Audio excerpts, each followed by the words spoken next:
Greetings, students, and welcome to this edition of Mr. Zoller's Social Studies Podcast. Now, today we are going to be talking about Confucius.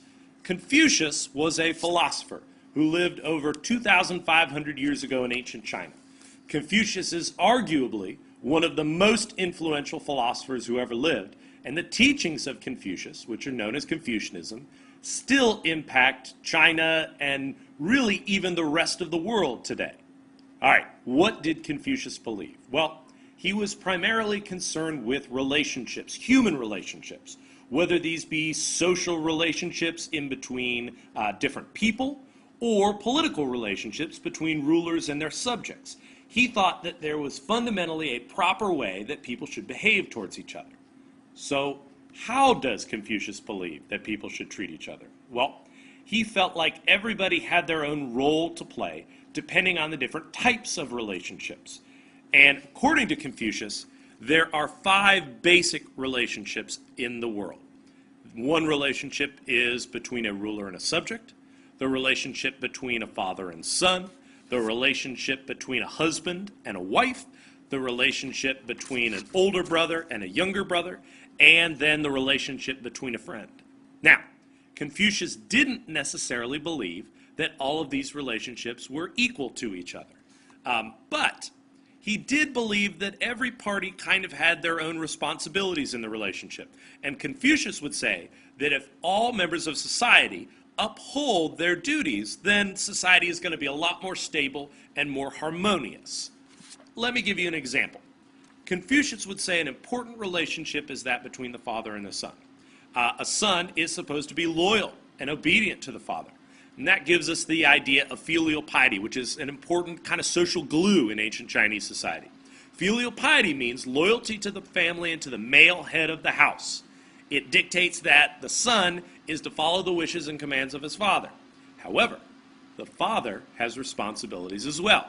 The father is supposed to be fair and just and act in the best interest of the family. Another example would be the relationship between a ruler and a subject. A subject is supposed to be loyal and obey all the commands of the ruler. However, the ruler has the responsibility to rule justly and in the best interest of the people. A ruler was supposed to rule by setting a good example for others. If a ruler had to use his power and authority to keep people in line, then he obviously is not cut out to be a ruler. If a person is not fit to rule, then they would lose that authority which was given by heaven and the gods. Someone would come in and overthrow them, and a new ruler would be established. This idea is key to what the Chinese refer to as the mandate of heaven. This is the authority to rule which is given by nature and the gods. So Confucius, who lived at the end of a period in Chinese history known as the Warring States period, this was a time of chaos and endless warfare between the many feudal states in China at the time.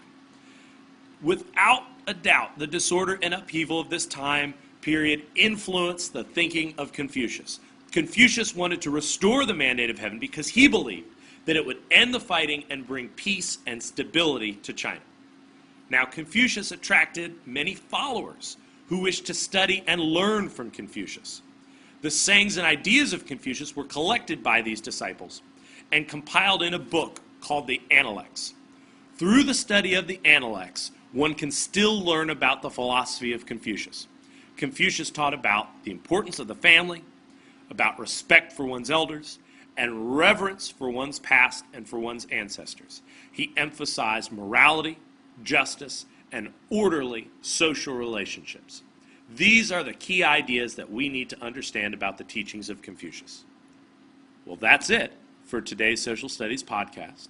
I hope you have enjoyed it and keep studying the social studies.